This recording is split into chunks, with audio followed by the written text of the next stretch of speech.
流水焖干钓鲫鱼最重要的5大因素是哪5种？只要车子有点气，心意带你们钓鱼去。大家好，今天车子没气了，没有出去钓鱼。今天上午我们因为最近家里的地比较多啊，上午我们去耕了一下田，下午准备去想抽几个小时钓下鱼，但是外面已经下起了大雨，所以打消了我钓鱼的念头。借这个机会为大家讲解一下，也就是说我们特别是新手啊，老手的话可以忽略，新手的朋友，也就是说之前我们这个焖干流水钓鲫鱼的一个方法和注意的几个问题啊，也就是最近在我的评论区经常问到的这5个问题，这是我自己个人的经常钓的情况下所总结出来的经验，当做是一个分享吧，个人的一个经验而已啊，大家觉得有用的可以听，觉得没有用的去忽略掉就可以了第一个方面，什么样的情况下我们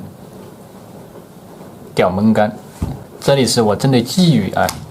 什么样的情况下，就是我们水流你的浮漂正常调漂定不住的情况下正常调漂定不住的情况下，在这种情况下我们就可以去采取一个焖干钓法。因为鲫鱼它这个个体不是很大正常调漂里的行程非常的快走水。小个体的鱼，它的像鲫鱼的话，它的行动没那么快如果说但是我们也可以钓行程。如果说你的行程太快了，这个鱼很难去抓口，抓到你的饵料。它不像其他的鱼，它不像边鱼像翘嘴。边鱼翘嘴这种它的体型不一样，它是适合在流水当中吃饵。行程过快，浮漂定不住，那我们采取焖干钓法。焖干钓法说白了就是一个跑线的钓法，只是我们不用浮漂，用竿尖来代替浮漂的信号。这是第一个第二个，铅皮用多重？这个应该是焖干钓当中焖干钓鲫鱼最重要的一点，也是经常在评论区问的最多的，铅皮用多重？所以说在评论区我很难跟大家讲清楚，今天我在纸上给它详细的画出来用多大的铅不是说我们随口一说的这个是靠我们在实际的做钓的过程当中，根据流水的快慢去选择我们铅嘴的大小。因为每个地方不一样，每个水域不一样，流水越快我们就选越重的铅，流水越慢我们就选轻一点的。那具体选多少克这个说不准的要通过你们自己去实际操作。给大家很简单画一个图，这个是水平面水平面。那么我们这个是我们的杆子这个是我们的鱼竿，垂直抛出去的。我们杆子是抛满杆抛出去，这旁边是这个水平面我们用虚线画出来水平面。杆子抛出去你的杆子水，比如说我们的水是往右边流往右边流，这个的话你的抛出去的时候，你的线会随着这个流水向右边倾斜，到底之后它会形成一个倾斜。倾斜多大的角度比如说这个是你的线入水的线是这个样子，倾斜45度角45度角，大家能听明白不？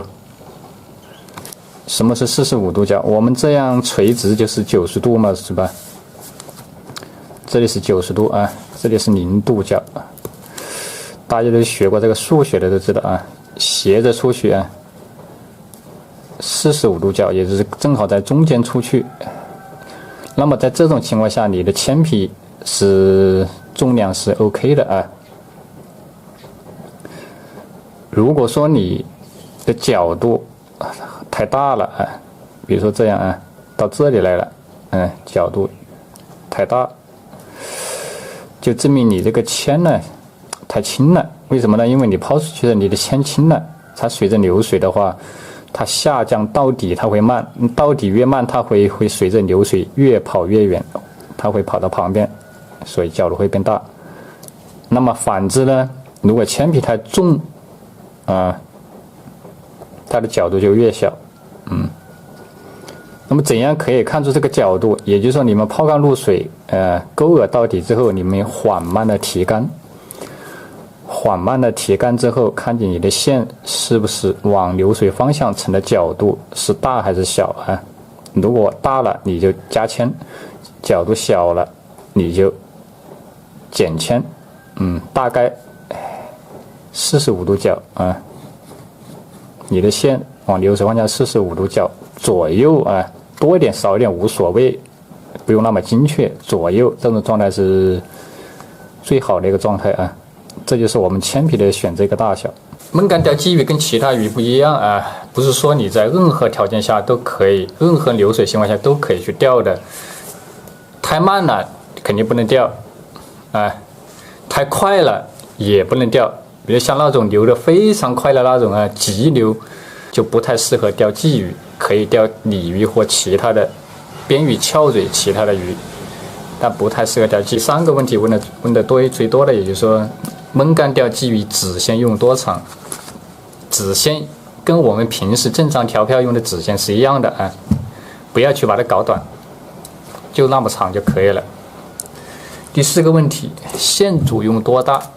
线组，比如说你在这个水域啊，你平常用漂钓的时候用多大的线组，然后你用焖竿去钓的话，线组比用漂钓的大1圈就可以了。比如说我平常主线用 1.0， 那么我用个 1.2， 平常子线用 0.6， 我可能用个 0.8 或 1.0 去钓啊。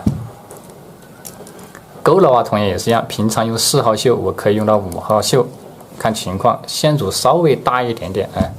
第5个问题，有口焖竿钓有口打不到是怎么回事？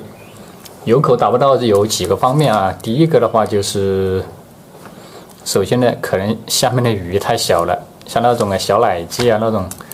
鱼比较小的情况下，会造成有口打不到啊，一般是小鱼。那么第2种情况呢，就是外界因素啊，一些误口，比如说有一些流水当中有一些杂质啊撞你的线，会造成一个误口啊。大家也要明白，这个鱼吃口和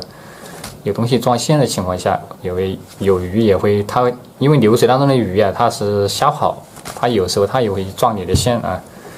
还有一种有口打不到的原因就是我们的子线不要太短了，也不要太长了，差不多我们子线一般在17、8公分到20公分左右的话，这一个状态是最好的啊。如果你的子线太短了，只有几公分的那种就不太适合啊，它会造成有口打不到。这就是焖竿钓鲫鱼的我在评论区当中收到最多的5个问题，也是我们所常见的问题。今天就为大家分享到这里啊，后面的视频我会带大家通过实战流水钓鲫的方式，为大家全面的去实战了解一下。好了，喜欢我的视频记得点个赞或者关注，我们明天出去钓鱼，下个视频见，拜拜。